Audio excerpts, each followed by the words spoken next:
نبی کریم صلی اللہ علیہ وسلم نے فرمایا 7 آدمی ایسے ہیں جنہیں اللہ تعالیٰ قیامت کے دن اپنے عرش کے نیچے سایہ دے گا، جبکہ اس کے عرش کے سایہ کے سوا اور کوئی سایہ نہیں ہوگا۔ عادل حاکم،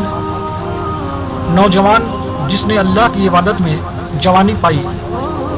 ایسا شخص جس نے اللہ کو تنہائی میں یاد کیا اور اس کی آنکھوں سے آنسو نکل پڑے،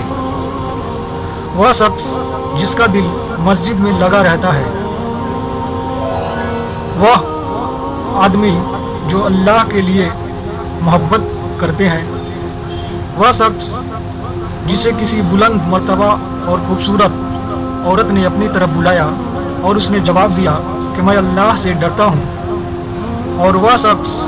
جس نے اتنا پوشیدہ صدقہ کیا کہ اس کے بائیں ہاتھ کو بھی پتہ نہ چل سکا کہ دائیں ہاتھ نے کتنا اور کیا صدقہ کیا ہے۔